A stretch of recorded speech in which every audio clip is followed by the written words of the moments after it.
she's the one, yeah, she's the one. Come on, the way she looks is just my own. Hold your breath and hey, yeah, come on.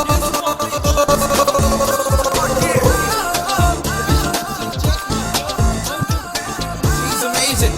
Let's turn her around and look at her to say, hey, go over there, just look at me. Just make the game one more time. Hey, go over there. Hello, sir. Yes. I'm Nandini Verma from CBI. Oh. You carry on. Take your seat. Thank you.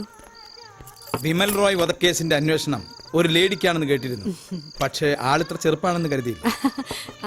Sir, എനിക്ക് ഈ കാര്യത്തിൽ കേരള പോലീസിന്റെ എല്ലാ ഹെൽപ്പും വേണം. തീർച്ചയായും ഈ കേസിൽ നിങ്ങളെ ഹെൽപ്പ് ചെയ്യാൻ പറ്റിയ ഒരാള് CI സത്യനാഥനാണ്. ഹൈവേ സൈഡിൽ കണ്ടെത്തിയ ഡെഡ് ബോഡി സാധാരണഗതിയിൽ മെഡിക്കൽ വിദ്യാർത്ഥികൾക്ക് പഠനത്തിന് വിട്ടുകൊടുക്കുന്നതോടെ അവസാനിക്കേണ്ട ഒരു കേസ്. അത് ഇത്രയും ആക്കിയത് സത്യനാണ്.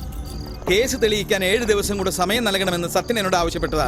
പക്ഷേ 7 ദിവസം കൊണ്ട് ഈ കേസ് തെളിയുമായിരുന്നെങ്കിൽ അയാൾക്കത് നേരത്തെ ആകരുതായിരുന്നു. അതെ, എന്നാലും മർഡറിന്റെ ഫുൾ ഡീറ്റെയിൽസുമായി ഞാൻ സത്യനെ നിങ്ങളുടെ ഓഫീസിലേക്ക് അയക്കാം. എന്തു പറയുന്നു?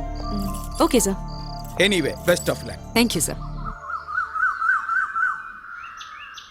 ആദ്യം ചോദ്യം ചെയ്യേണ്ടവരുടെ ഒരു ലിസ്റ്റ് തയ്യാറാക്കണം. സഞ്ജനയിൽ നിന്ന് തന്നെ നമുക്ക് തുടങ്ങാം. വൗ, ഗ്രാൻഡ് ആയല്ലോ നമ്മുടെ താൽക്കാലിക ഓഫീസ്. മുകളിൽ താമസം, താഴെ office. Great. May I come in? Yes. I am Sathyanathan. Vimal Roy വധക്കേസിന്റെ അന്വേഷണ ചുമതല എനിക്കായിരുന്നു. SP പറഞ്ഞിരുന്നു ഇങ്ങനെ ഒരാളെ കുറിച്ച്. വരൂ.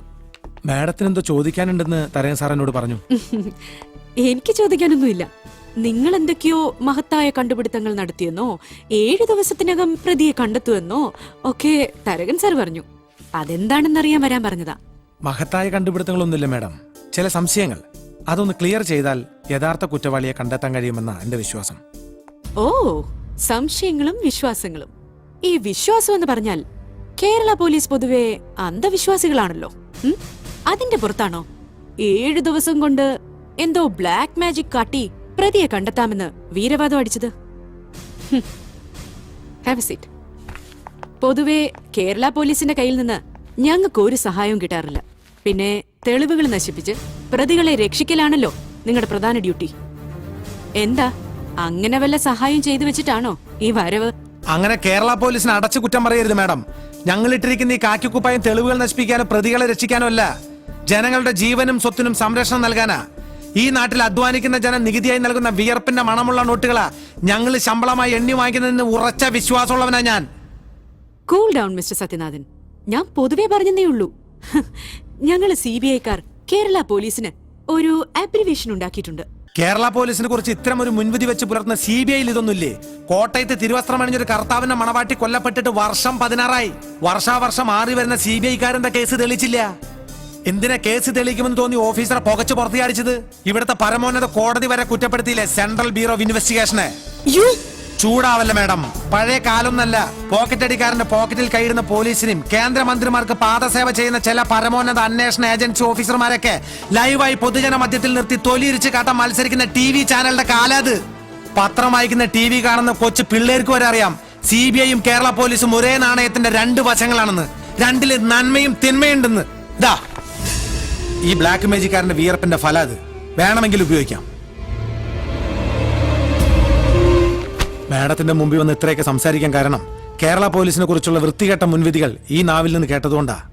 ഈ കാക്കിക്കുപ്പായത്തിന്റെ അഭിമാനം സംരക്ഷിക്കാൻ വേണ്ടി ഞാൻ ഇന്നു മുതൽ ഇതങ്ങ് ഊരിവെക്കുക. ഒരു ലോങ് ലീവ്.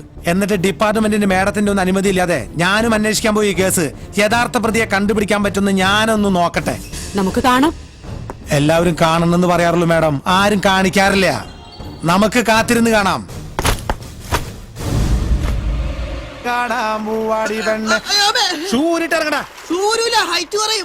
കണ്ടത്തിലിറങ്ങിയ പിന്നെ കാണാണ്ടാവും നിന്നെ. കണ്ടാലറിയാവുന്ന ഒരാളെ അല്ല സാറ് ലോങ് ലീവ് എടുത്ത് ഈ കണ്ടം പൂട്ടാനായിട്ടായിരുന്ന. എടാ ഇത് വെറുതെ വലിയ വലിയ സാറുമാർക്ക് മൈൻഡ് ഫ്രഷ് ആകണമെങ്കിൽ സ്വിറ്റ്സർലാൻഡ് പിന്നെ പൂന അവിടൊക്കെ പോണം. പക്ഷെ സത്യനാഥന്റെ മൈൻഡ് ഫ്രഷ് ആക്കാൻ വേണ്ടിട്ട് ഇതുപോലുള്ള പാടത്തെ പണികളൊക്കെ ചെയ്തിട്ടാണ് നമ്മുടെ മൈൻഡ് ഫ്രഷ് ആക്കണത്.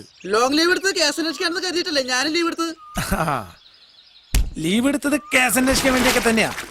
പക്ഷേ ചില പോയിന്റ്സ് ക്ലിയർ ചെയ്യാനുണ്ട്. അതെന്താ? കൊല നടന്ന ആ രാത്രി പോലീസ് സ്റ്റേഷനിലേക്ക് വന്ന ആ ഫോൺ കോൾ, വിമൽ മരിച്ചു കിടന്ന ആ കെട്ടിടത്തിൽ അങ്ങനെ ഒരു ഡെഡ് ബോഡി കാണപ്പെട്ടാൽ സാധാരണഗതിയിൽ അത് ഉടനെ അങ്ങ് പുറത്തറിയാൻ വഴിയില്ല. മർഡർ നടന്ന ഏതാനും മിനിറ്റുകൾക്കകം ഒരാളത് പോലീസ് സ്റ്റേഷനിലേക്ക് വിളിച്ചു പറയണമെങ്കിൽ ഒരുപക്ഷെ അയാളാകാം സഞ്ജനയുടെ സഹായിയായി അന്ന് കൂടെ ഉണ്ടായിരുന്നത്. അല്ല സാറേ, അയാളെ കൊലപാതകത്തിന് സഹായിച്ചെങ്കിൽ അയാൾ തന്നെ പോലീസിന് വിവരം അറിയിക്കോ? കുടുങ്ങൂലേ? സഞ്ജൻ ഒരിക്കലും തന്റെ പേര് പറയില്ലെന്ന് വിശ്വസിക്കുന്ന ഒരാളായി കൂടെ അത്. എന്നാൽ അയാൾക്ക് സഞ്ജനയെ കൊടുക്കണമെങ്കിലോ? മനസ്സിലായില്ല സാർ. അരണ്യോ? അല്ല, ഇപ്പൊ പറഞ്ഞത്. ഇടോ, സിനിമ ഫീൽഡ് അല്ലേ, പോരാത്തതിന് ഹൽവ പീസ് പോലത്തെ ഒരു പെണ്ണും. ചില ചുറ്റിക്കളികൾ അവൾക്കുള്ളതായിട്ട് ന്യൂസ് കേട്ടിരുന്നു, ആ സംവിധായകൻ ഗൗതമനുമായിട്ട്. അയാൾക്കാണെങ്കിൽ ഭാര്യ മക്കളും ഉണ്ട്. കഴിച്ചിട്ട് ഇറക്കാനും വയ്യ, മതിരിച്ചിട്ട് തുപ്പാനും വയ്യ. അങ്ങനെ വന്ന എന്താ ചെയ്യാ?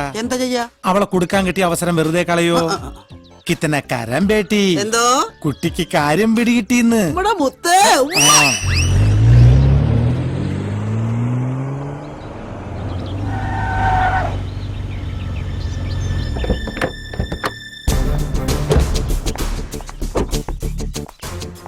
I M Nandini Varma from CBI.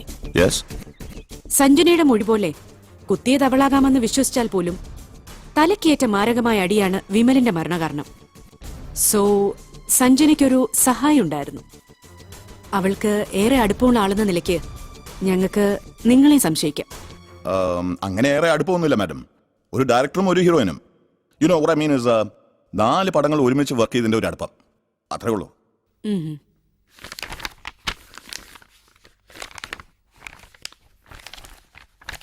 അപ്പോ ഇതോ?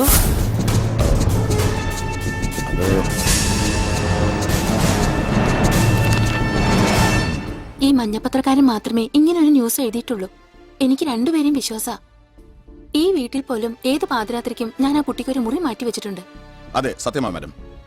ഫ്രെയിം ന്യൂസ് ജനാർദ്ദനൻ വ്യക്തി വൈരാഗ്യം തീർക്കാൻ പോലെ സഞ്ജനയും അവളുടെ പേഴ്സണൽ ലൈഫിനെ കുറിച്ച് എഴുതിക്കൊണ്ടിരിക്കുകയാണ്. Frame news Janardhanan. പന്നികൾ കൂട്ടം കൂട്ടമായി വരുവേ, ആന സിംഗം സിംഗിളത്താൻ വരുവേ.